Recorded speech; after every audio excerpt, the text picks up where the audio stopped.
Hi, I'm Phil from Driftworks, and this mess you see behind me is my LP640 Murcielago, doing kind of an RGT inspired build on it. I guess that's what we'll call it. It's been a while since we did an update. The problem is there's so much going on. We've been kind of working on it pretty much every day. There's so many different areas that we're working on. It's really hard for me to put a video together because nothing's actually finished.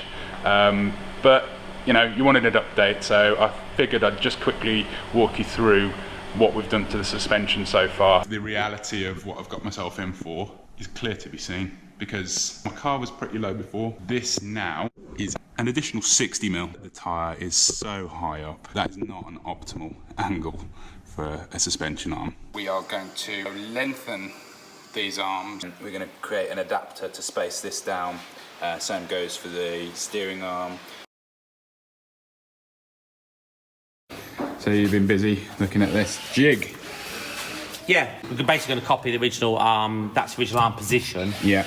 Located on here. That's obviously left and right. These are all true in that, so we know that we've got a good basis to start from. Yeah. And then when we do rose joints, this is 30 mil further forward, so we can then adjust that on the rose joints to where we want to put it to get the length we want. So we can start with it fully in and fully out and go from there. Yeah.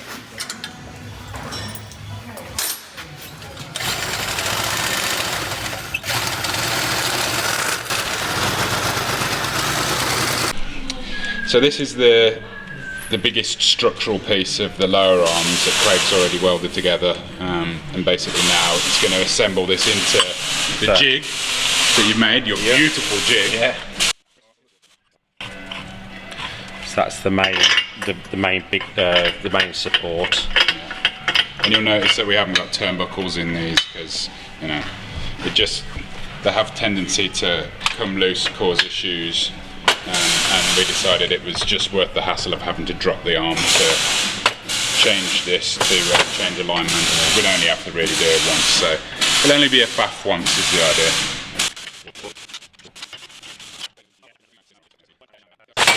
Here's one I prepared earlier.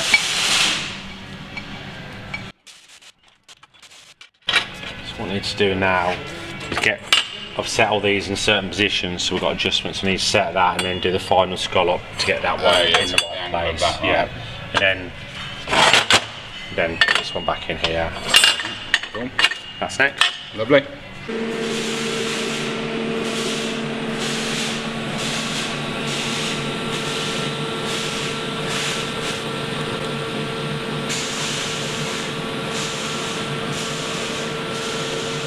Hello, mate. Hello. We're getting there.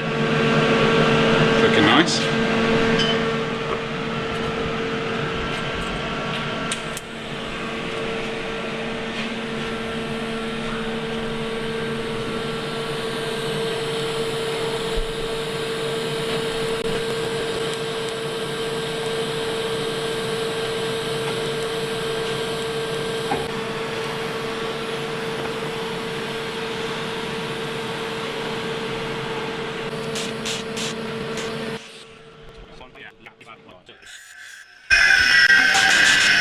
You do as much as you can while it's in the jig as well before I take it out. Yeah, absolutely.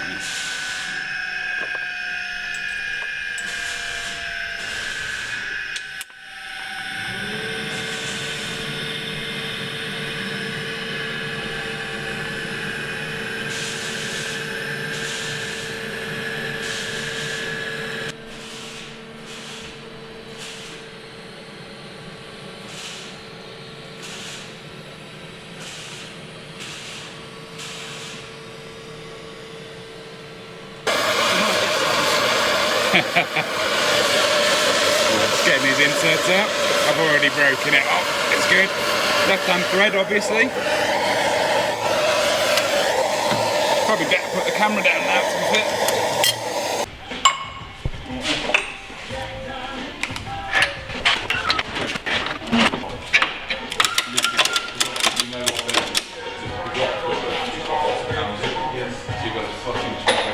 Highly technical.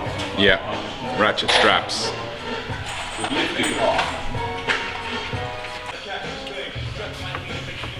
Here you can see the test piece that we've machined up to basically work out whether the drop knuckle is going to work, and for us to actually work out exactly how long that piece needs to be before it's made properly.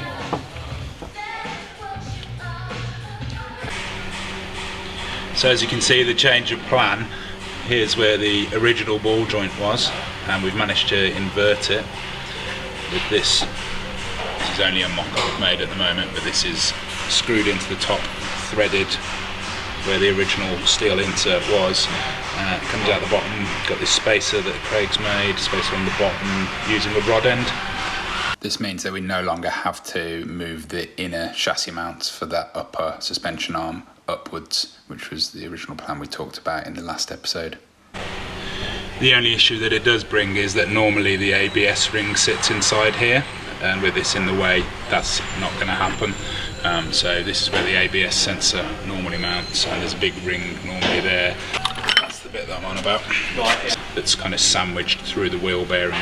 When the four-wheel drive front axles are in, it sandwiches it all together, and then this sensor reads from here. So basically we're going to have to reinvent the wheel quite literally and potentially push it further outboard towards the bearing and move the ABS sensor position. So that's going to be an interesting exercise afterwards. So one of the other things I wanted to integrate as part of this drop knuckle was changing the tie rod end mounting position from this angle to a traditional angle like this, and we're going to use a rod end instead of a tie rod end here. So the hope is that I can space it for bump steer correction should I need to. But yeah, that was quite an interesting thing to work out the actual centre line of the pivot point this way, then transfer it the correct amount of drop to get the correct amount, correct centre point and drop here.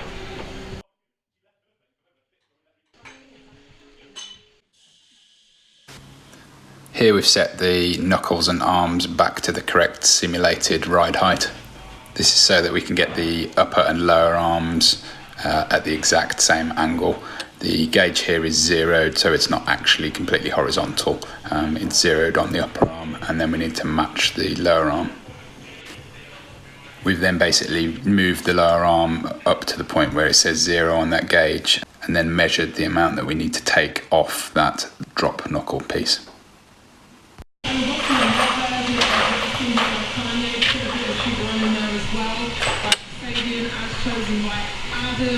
Oh, that's not bad, considering there's still some wiggle room in that. It's cool. I measured that pretty nicely. Excellent.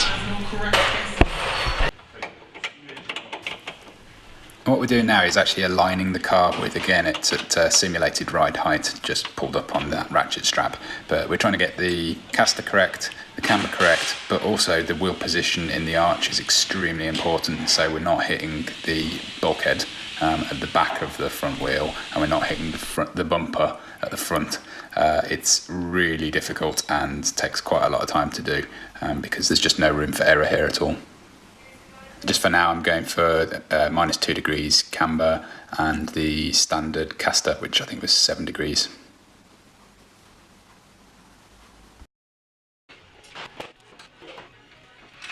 What's that binding on? Is it It's not turning in there? It's because Is it touching there? Back to the old dirty lathe.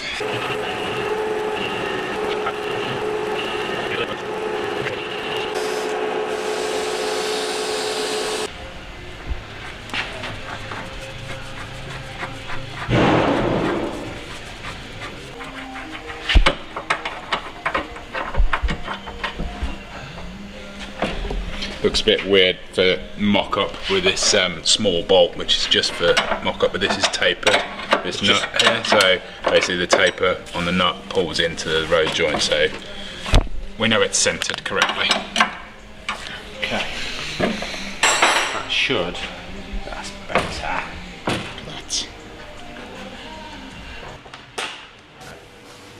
So what we're doing now is installing the body panels again. We've probably done this 100 times, I'd say, on and off, trying to make sure we get everything in exactly the right place. Where we're at now with the suspension is I've created my drawing, my designs, and I've passed those off to Martin, our machinist friend, and we're basically just waiting for some machining time for him to complete these pieces, the final pieces, to convert the knuckle, and then that part of it's done. I still need to make a front coilover unit for the car as well. But yeah, we're making some really good progress. You may have noticed in this video that there's a few large pieces of metal missing from the chassis, so I'll probably do that as the next episode, just bring you up to speed on what we've had to do with the chassis. So that's about it for this episode, I think. I hope you enjoyed. Give us a like if you did. Make sure you're subscribed because there's loads more going on with this car. We've still got a long road ahead of us, but you know, it's looking really promising. So yeah, thanks for watching and we'll see you next time. At Driftworks, we've helped over 50,000 happy customers since 2004. Our huge online parts store is simple to use, with superb shipping rates to anywhere in the world, and finance options available for UK customers. We live and breathe wheel fitment, so if you have any questions about your own car or any of our products before placing an order, please drop us an email at shop@driftworks.com or give us a call. Thanks for watching.